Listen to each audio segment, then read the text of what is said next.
Mind or matter? Can consciousness arise from nothing? Introduction. The question of the relationship between mind and matter has long been one of the most profound inquiries posed by philosophy, science, and religion. It challenges our understanding of existence and self-awareness. Can consciousness arise from nothing? Is the mind merely a product of the physical brain, or does it transcend matter? This article delves into this complex issue from philosophical, scientific, and religious perspectives. First, mind and matter. Basic definitions. To explore the debate on mind and matter, it is crucial to define each concept. The mind refers to the non-physical entity responsible for thoughts, awareness, and perception. It is what enables humans to be self-aware and conscious of others, producing ideas and analyzing phenomena. Matter refers to the tangible physical world, including atoms, molecules, and all material systems. The central question here is whether the mind is merely a biological function resulting from brain activity or an independent entity operating alongside matter. Second, philosophical theories on mind and matter. Throughout history, philosophers have proposed two main schools of thought regarding the relationship between mind and matter. Materialism. Materialists argue that the mind is merely a product of the physical brain's activity. British philosopher Thomas Hobbes was one of the earliest advocates of this view, asserting that thinking is nothing more than physical motion within the brain. Materialism denies the existence of anything non-physical, claiming the mind is a reflection of the brain's state. Idealism.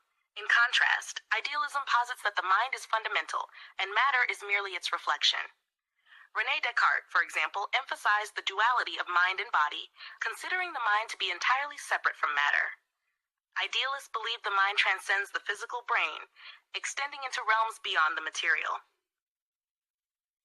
Third, what does science say about the origin of consciousness? In an attempt to understand consciousness scientifically, researchers have focused on studying the brain. Some neuroscientists argue that consciousness is the result of electrical and chemical activity in the brain. However, this perspective faces significant challenges. The subjective experience. How can the subjective experience of an individual be explained if consciousness is merely a material process? The hard problem of consciousness. Philosopher David Chalmers coined this term to highlight the core issue of explaining how material processes in the brain give rise to conscious experiences. Despite significant advances in neuroscience, these questions remain unanswered. Fourth, philosophical and scientific criticism of the idea that consciousness can arise from nothing.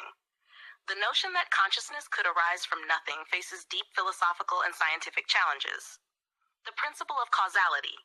Philosophy and science are founded on the principle that every effect has a cause.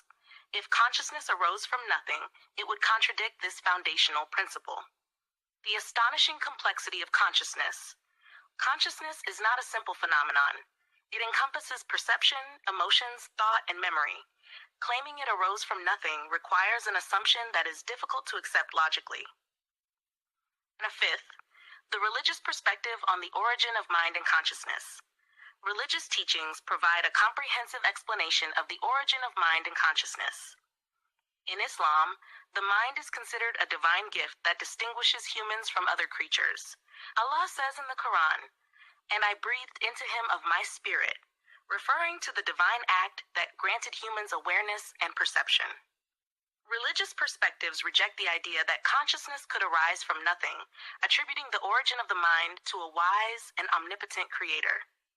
Sixth, combining philosophy, science, and religion.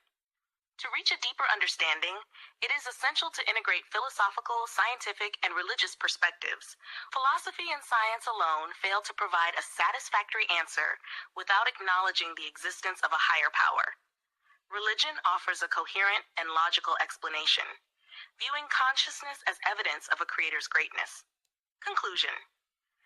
The question of whether consciousness can arise from nothing reveals a profound complexity that surpasses the boundaries of material science and abstract philosophy. The mind is not merely a material function. It is an integral part of human existence, serving as clear evidence of a wise creator. Ultimately, this inquiry leads us to reflect on the relationship between humanity and its creator, emphasizing that consciousness is one of the greatest proofs of divine creativity. If you enjoyed the video, don't forget to like, share it with your friends, leave a comment, and subscribe to the channel to get our latest videos.